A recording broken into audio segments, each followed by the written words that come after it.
Salut à toutes et à toutes, c'est Tichka94. Aujourd'hui, on se retrouve pour une vidéo sur un jeu qui s'appelle Kerbal Space Program. Alors, je vais vous faire une petite présentation rapide de ce jeu. C'est un jeu dans lequel on peut construire ses fusées, il y a plusieurs opportunités, on peut faire aussi des avions. Et dans ce tuto, bon, c'est une vidéo tutoriel, et dans ce tuto, je vais vous montrer comment faire une fusée qui peut aller dans l'atmosphère. Alors, tout d'abord, on va aller dans la partie pods, c'est-à-dire module. On va choisir MK1 commode pod, ça va nous le mettre ici, tranquillement. Maintenant, on va aller dans les engines, c'est-à-dire les moteurs, et on va choisir le Hammer Solid Fuel Booster RT10. Voilà, maintenant on a déjà un peu la forme de la fusée. Ensuite, on va aller dans Utility et on va prendre MK16 parachute qu'on va placer là. Comme vous pouvez le voir, ça va, c'est bien placé ici. Et ensuite, vous pouvez ajouter un coupleur, c'est-à-dire que ça enlève la seconde partie de la fusée. Bref, vous allez comprendre. On va prendre le stack des coupleurs TR18 là, on va le placer là, et ensuite on va mettre un autre moteur, un hammer, on va le placer là encore une fois. Et là, comme vous pouvez le voir, on a déjà le début de la fusée. Ensuite, on va aller voir dans comment ça va procéder. D'abord, c'est celui-là qui va s'allumer, celui qui est en vert. Ensuite, après, ça va l'enlever quand ça va arrêter de fonctionner. Et ensuite, après, bon, on va ajouter une deuxième partie. Voilà. Maintenant, on peut lancer. On va appeler ça Tichka Ariane. C'est un nom, voilà, très basique, quoi. La musique sympa de jeu. Alors... Voilà, maintenant, comme vous pouvez le voir, on a la fusée ici. Et là, comme vous voyez la barre d'intensité là où on a mis throttle sur la géoballe, on va diminuer le throttle, on va le mettre au maximum.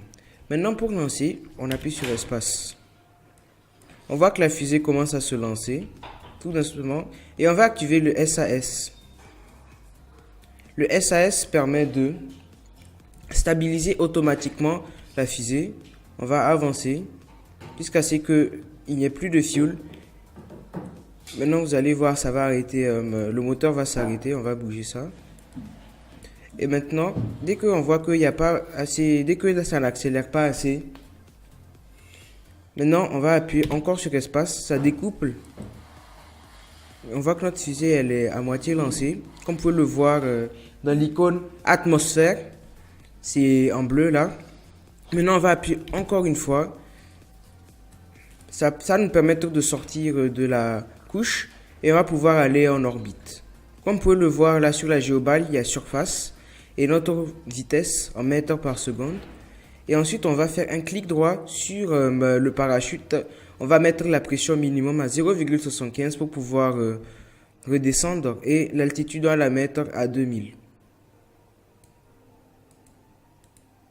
Maintenant, comme vous pouvez le voir, on est en orbite, tout simplement.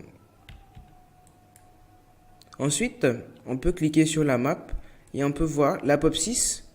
L'apopsis, là, c'est la distance la plus haute qu'on va atteindre. Et puis, comme vous pouvez le voir, après ça, ça va retomber tout simplement. Maintenant, on va retourner, on appuie sur Staging Mode et on va accélérer. Comme vous pouvez le voir, la fusée, elle monte jusqu'à atteindre peut-être... Voilà, elle va maintenant commencer à descendre. On peut diriger la fusée en l'air. On peut diriger la fusée en l'air.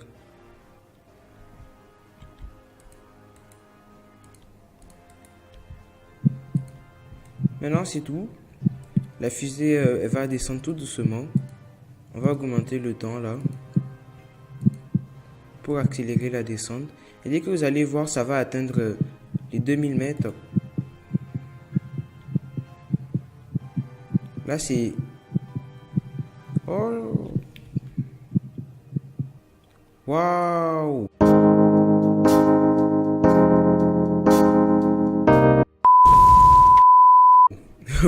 Oh, ça c'est un fail. Mais bref, vous avez vu le concept final en fait. Ça peut faire une redescente, mais il faut essayer de réguler la vitesse. Bref, vous avez compris. Sur ce, je vous dirai à la prochaine. C'était Tika94 pour un tutoriel. Je t'invite à lâcher un pouce bleu et à t'abonner à la chaîne. À la prochaine.